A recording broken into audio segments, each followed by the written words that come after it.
What is going on, everybody, and welcome back to more Outriders. Now, today's quest is to share with you some great locations for farming epics outside of expeditions if you're still trying to gear up for those. Now, of course, if you're trying to farm epic, chances are you're either trying to get more mods by dismantling the epics, or maybe you're just trying to get better gear so that way you have a better chance of surviving, I don't know, tier 1 through 3 for the expedition. Either way, I'm going to share with you guys 3 very important methods to help you farm some of those epics. As always, if you'd like more Outriders content, guides, builds, tips, endgame, legendary farming, etc., all you got to do is become a subscriber by subscribing below, tapping that red button, and then that way you get those notifications whenever I put some of that content out. Now, if you happen to become a new subscriber, welcome aboard. Thank you so much for doing so, and let's go ahead and get started. Alright, so many players, myself included, are on the hunt for epics for a couple of reasons. The first reason being you're trying to farm mods for your gear and really want those tier 2 mods to help apply to your gear for expeditions.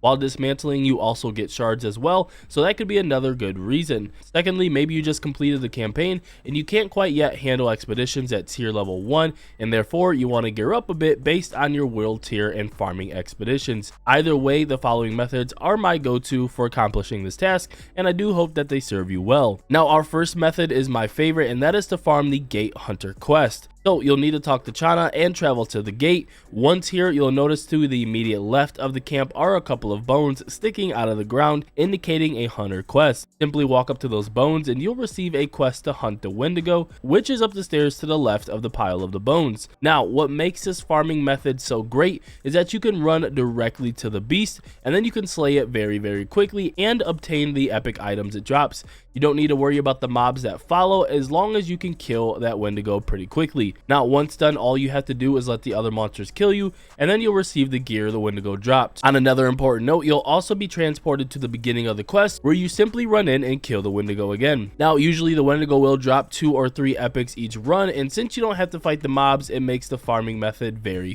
fast. It's probably one of the best and most fast farming methods for getting epics in the game that I have personally found. I've also happened to find a legendary on the Wendigo, so who knows, maybe you get lucky, and as you're farming some of these epics, you get a legendary as well. Next on our list is the Chrysaloid, our 4th official boss of the game. Now, the Chrysaloid will always drop at least 2 epics and has been known to drop legendaries as well. Not to mention the boss is pretty simple to defeat and then repeat over and over again. For starters, return to the lobby and select the story point for the Forest Enclave, then select track down the Chrysaloid in order to spawn right before the Chrysaloid fight.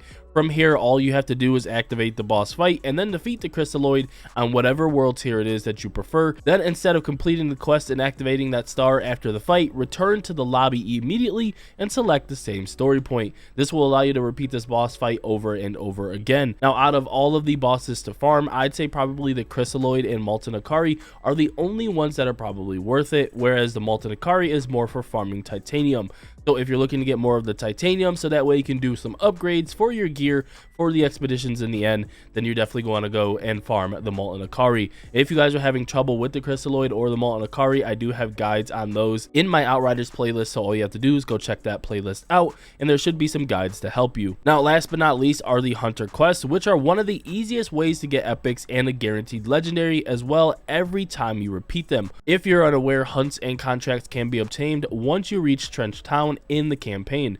When here, there will be a bar you can enter, and then you walk down to the bar and talk to a guy named Noah Dembell, who will then have quests about hunting and tracking down beasts. Once selected, you will then have the option to start the hunting side quest. Now, if you travel back to the camp and talk to Chana, your map will open, and you'll be able to see little paw prints at each location, in which you can go there and find each hunting side quest at that location. Now, every beast will drop at least 2 epics or possibly a legendary, which is about 20 in total when all said and done. Then, after you turn them all in, you will get another 10 epics plus a guaranteed legendary item after turning in all your quests. So this means that you're going to be getting 30 epic items and then 1 legendary, and honestly it takes me around 20 to 30 minutes to complete this, as long as you're not doing it on a difficulty where, you know, it's going to take a while to defeat that boss. So again, if you're farming mods, 30 epics, 20 minutes of work, that's probably around the same time it's going to take you to do an expedition, or maybe double the time it would take you to do an expedition, but you're not getting that many epics. So it's definitely a great way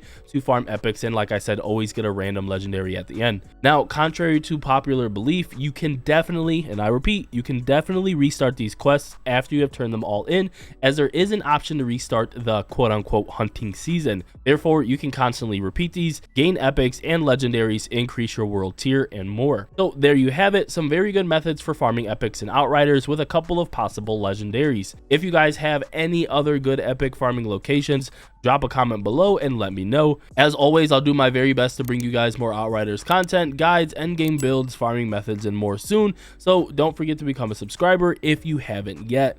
My name is Silverback, our quest is complete, and I'll see you guys next time. Peace.